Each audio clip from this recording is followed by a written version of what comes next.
Stop living in survival mode. Take a slow breath in, and let it out. Before we begin, I want you to notice something. Notice how your body feels right now. Are your shoulders tense? Is your jaw tight? Is there a low hum of anxiety somewhere in your chest?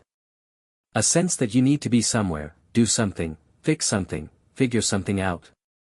If the answer is yes, you are not alone. And this audio is exactly for you. Welcome. I am so glad you pressed play today. What we are going to talk about over the next several minutes is something that affects nearly every person alive in the modern world, yet almost nobody talks about it in a way that truly explains what is happening. We are going to talk about survival mode. What it is. What it does to your brain, your body, and your life. Why so many people are trapped in it without even realizing it.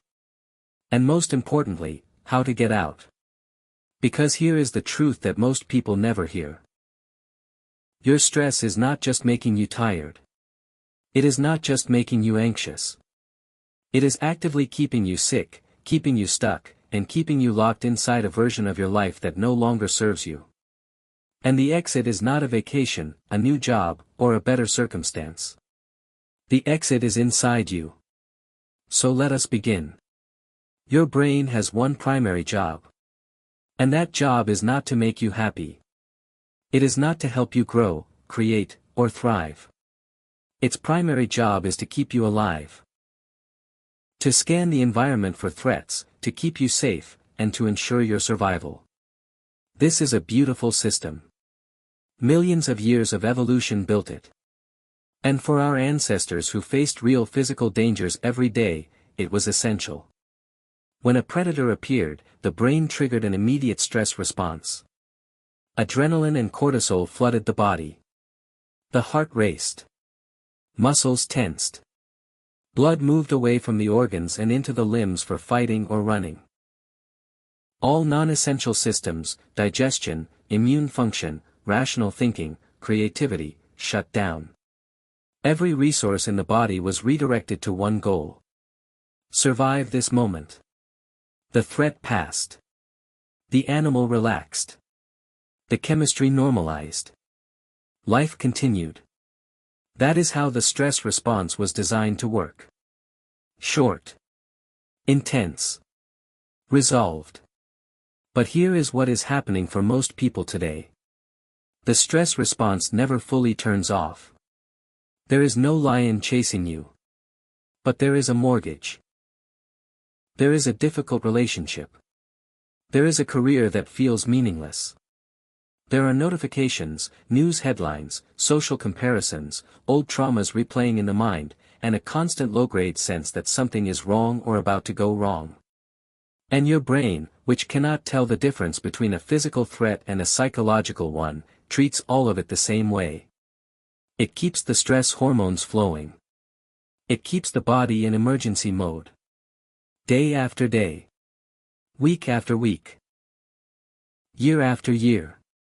This is chronic stress. And it is one of the most destructive forces in the modern human body. Let us talk about what this actually does to you. Because this is not abstract. This is happening inside you right now if you are living in survival mode. When cortisol and adrenaline flood the body chronically, the first thing that suffers is your immune system. The body essentially says, I cannot afford to fight long-term battles right now. I need all resources for the immediate emergency. So immune function is suppressed. Inflammation increases. The body becomes more vulnerable to illness, infection, and disease. Research consistently shows that people under chronic stress get sick more often, heal more slowly, and are at significantly higher risk for serious conditions including heart disease, diabetes, autoimmune disorders, and certain cancers. The connection between chronic stress and physical illness is not a theory. It is one of the most documented relationships in all of medical science. But it does not stop there. Chronic stress also physically changes your brain. The amygdala, the brain's fear center, becomes more active and more sensitive. It gets better and better at detecting threats, even when no real threat exists. Anxiety becomes the default state. The prefrontal cortex, the part of the brain responsible for rational thinking, creative problem solving, compassion, and long-term planning, actually shrinks under prolonged stress. You literally lose access to your highest thinking. You become more reactive and less thoughtful. More impulsive and less strategic. More afraid and less inspired. And perhaps most devastating of all, the hippocampus, the region responsible for learning, memory, and perspective, also shrinks under chronic stress. You begin to lose the ability to see situations clearly. Everything feels more dangerous than it is. Every small problem feels like a catastrophe. This is the biology of survival mode. And when you understand it, you stop asking why you feel so overwhelmed, so stuck, so unable to change. Your brain has been reshaped by stress into a machine designed to survive, not to grow. Now here is something that very few people ever stop to realize. When you are in survival mode, you cannot create a new life. Biologically, it is not possible. Think about it. Creation requires imagination. It requires the ability to think about the future, to dream, to plan, to take inspired risks. All of these functions live in the prefrontal cortex. The same region that shuts down under stress. When you are in survival mode, your entire mental and physical energy is consumed by managing the present threat, whether that threat is real or imagined. You have no energy left for vision. No energy left for growth. No energy left for the life you actually want. This is why so many hardworking, intelligent, well-meaning people stay stuck. It is not because they lack intelligence or desire. It is because they are running a system that is designed to maintain, not to evolve. Meet a woman named Sarah. She had built a successful career, but inside, she was running on empty. Every morning she woke up with a knot in her stomach. Every night she went to bed mentally rehearsing everything that could go wrong tomorrow. She had chronic back pain that no doctor could fully explain. She was constantly getting colds. Her relationships felt flat and distant. Sarah was not lazy. She was not weak. She was simply living in a perpetual state of low-grade emergency. Her body was so trained in stress chemistry that it had become her baseline. She genuinely did not know what it felt like to be relaxed, because she had not been truly relaxed in years. What changed for Sarah was not her circumstances. Her job did not change. Her relationship did not immediately transform. What changed was her understanding. When she learned what chronic stress was doing to her body and brain, something shifted. She stopped blaming herself for feeling stuck. And she started taking deliberate, daily action to shift her internal state. Within 3 months of consistent breathwork, meditation, and intentional emotional practice, her back pain reduced significantly. Her immune system improved.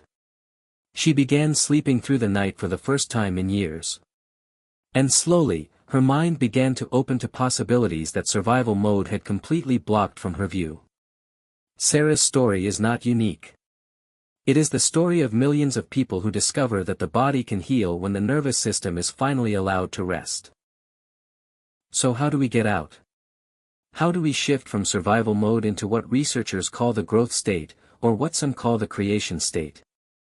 The first and most important thing to understand is this. You cannot think your way out of survival mode. You have to feel your way out. Survival mode is a body state. It is a nervous system state. And it is changed not through logic or willpower, but through biology. The single most powerful tool available to you is your breath. This is not a metaphor. This is physiology. When you breathe slowly and deeply, specifically extending the exhale longer than the inhale, you directly activate the parasympathetic nervous system. The rest and restore branch of your autonomic system. This is the biological counterpart to the stress response. It slows the heart rate. It lowers cortisol. It relaxes the muscles.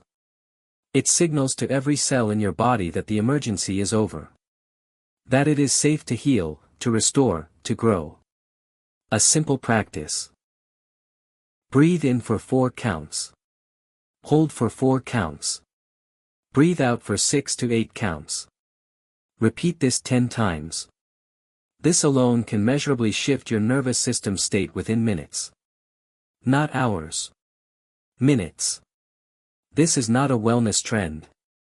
This is your biology responding to a signal you are consciously choosing to send. The second key is recognizing what triggers your survival mode and interrupting it before it takes hold. For most people, the trigger is not a real physical threat. It is a thought.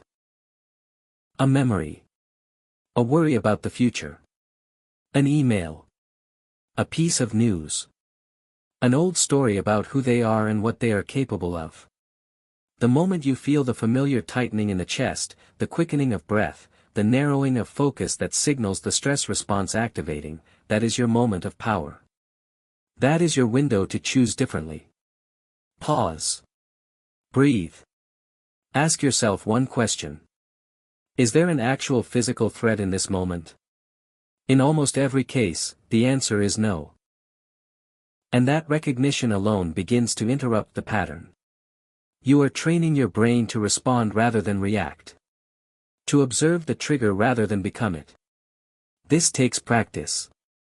But every time you do it, the neural pathway of reactivity weakens. And the neural pathway of conscious response grows stronger. The third key is the practice of generating elevated emotions deliberately.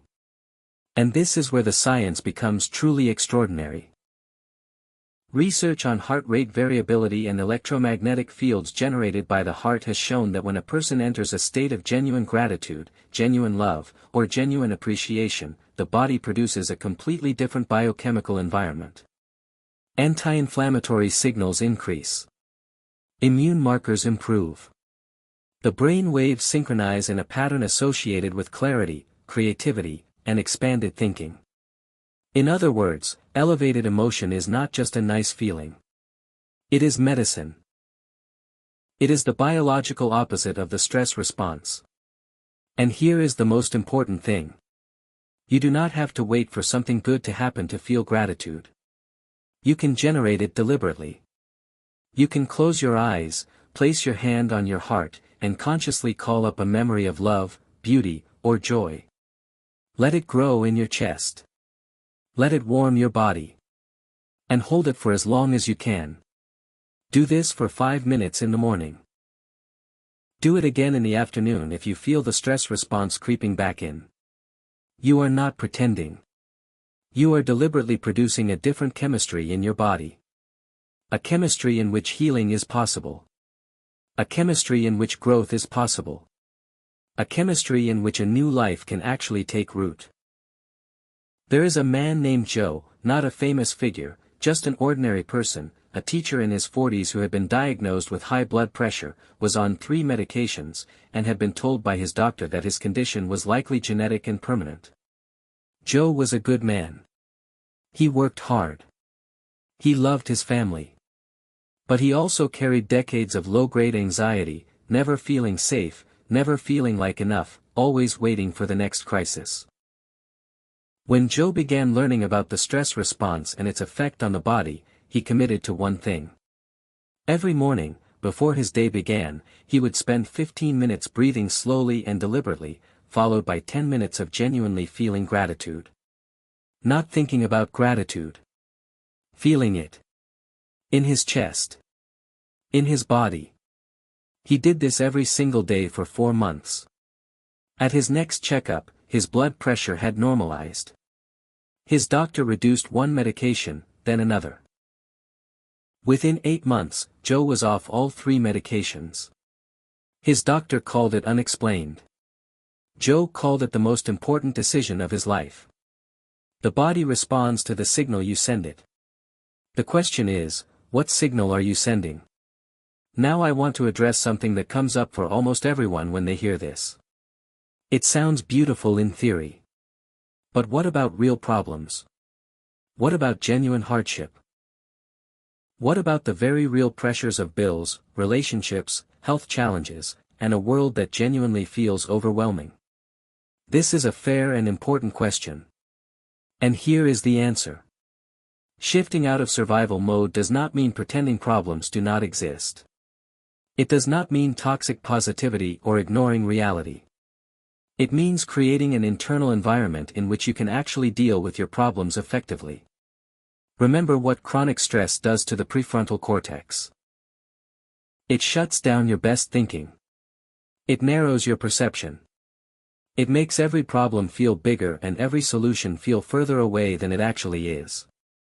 When you deliberately regulate your nervous system, when you shift your body out of stress chemistry and into a state of calm and openness, you are not avoiding your problems. You are giving yourself access to the full power of your mind to actually solve them. You are giving yourself clarity instead of panic. Creativity instead of rigidity. Perspective instead of tunnel vision. The most effective people in the world are not the ones who never feel stress. They are the ones who know how to return to a regulated state quickly.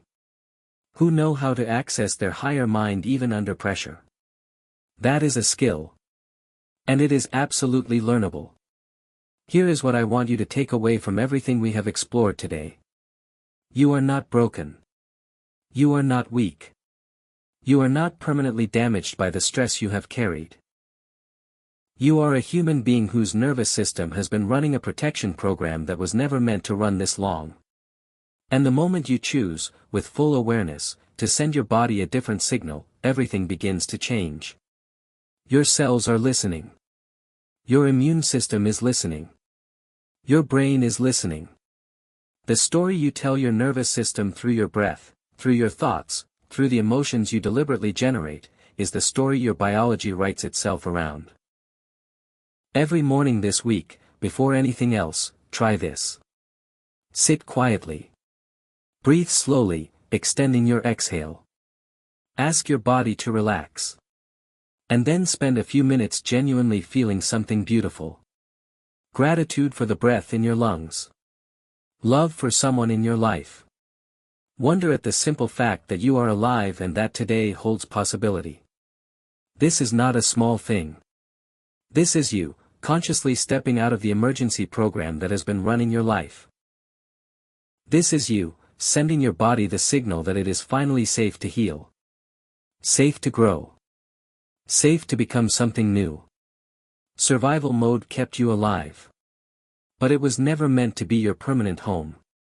You were built for more than survival. You were built to create. To love. To heal. To expand. To live a life that feels, in the deepest part of you, like yours. And it begins, as it always does, from the inside out. Thank you for spending this time with me today.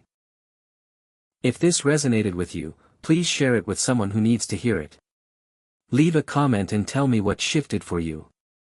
And come back for the next episode, because this journey we are on together is just getting started. You are not stuck. You are just waking up.